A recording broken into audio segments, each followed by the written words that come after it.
ኦርቶዶክስ ቤተክርስቲያን ይሄንንም ያህል መስቀል አንጠልጥላ ኢየሱስ ሲባል ሰዎችን ታሳድድ ይሆን? ጾምም አይደል? እስኪ እናውጋ ነው። ኢየሱስ ጌታችን መድኃኒታችን ኢየሱስ ክርስቶስ የዓለም መድኃኒት የዘላለም ንጉሥ ወልድ ዋህድ አንድያ ልጅ ብላ በስርዓተ ቅዳሴ ክርስቶስ በመስቀል ላይ የሰጠውን ስጋና ደሙን እውነተኛ መብልና መጠጥ መሆኑን አምና እያቆረበች በጸሎትና በውዳሴ አቤቱ ጌታ ኢየሱስ ክርስቶስ ወይ ማረኝ የሚለውን የንስሐ ጸሎት እያጸለየች በበዓል አከባበር የክርስቶስን የማዳን ስራ የሚዘክሩ በዓላትን አስቀምጣ ልደቱን ብሎ በገና ተጠመቀ ብሎ በጥምቀት ተሰቀለ ብሎ በትንሣኤ ብላ እየሰበከች በመስቀል ክብር የማዳን ስራ ምልክት ብላ በመሳለም ማክበር ባንገት ላይ ማተብ ማዞርን ያስተማረች ለተሰቀለው ክርስቶስ አምልኮን የጻፈች ለጥንተ ስቅለቱ ስግደት ይገባል ብላ ያዘመረች በትምህርቷ በነገረ ክርስቶስ በክሪስቶሎጂ በሚስጥረ ስጋዬ ላይ ሲጀምር ቀዳማዊ ልደቱ ከዓለም በፊት ያለ እናት የተወለደ የባህሪ አምላክ ብርሃነ ዘእመ ብርሃን ከብርሃን የተገኘ ብርሃን ብላ የሰበከችው ሲቀጥል በዳህራዊ ልደቱ ዓለም ከተፈጠረ በኋላ ሰውን ለማዳን ከእመቤታችን ከቅድስት ድንግል ማርያም ያለ አባት በግብረ መንፈስ ቅዱስ መወለዱን የሰበከችው ፍጹም አምላክ ፍጹም ሰው ተብሎ መሰበኩ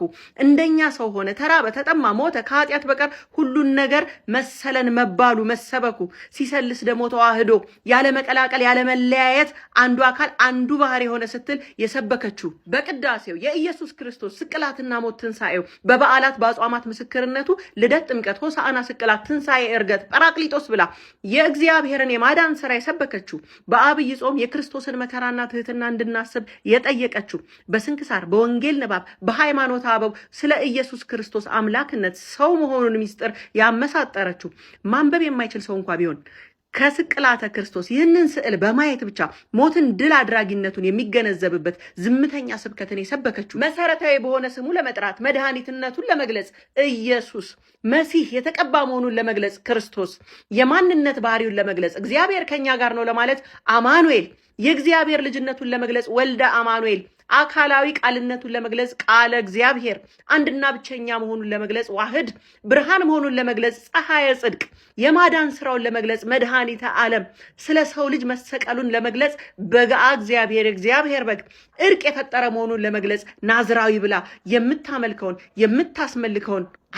አላለቀም ምስጋና ለእርሱ ይሁን ለማለት ሎቱ ስብሃት አምላክነቱ ሳይለወጥ ከድንግል ለመወለዱ ወልደ ማርያም መጀመሪያና መጨረሻ መሆኑን ለመስበክ አልፋ ወኦሜጋ ኢየሱስ ክርስቶስ እውነተኛ ጌታ የፍጥረታት ሁሉ ገላጭ ነው ለማለት አዶናይ ሁሉን ቻይ ነው ለማለት ኤልሻዳይ አምላክነቱን ለመስበክ ኤሎሄ መጀመሪያና መሰረት ነው ለማለት ዮድ ሕይወትና እውነተኛ መምህር መሆኑን ለመግለጽ ራቢዮን ረዳትና አዳይ ነው ለማለት ሳዶር መጠጊያ ከለላ ነው ለማለት አላዶር እያለች ያስተማረች በከች ያመለከች ያስመለከች ቤተክርስቲያን እውነት የክርስቶስ ስም ሲነሳ ሰዎችን ታጠቅ አይሆን?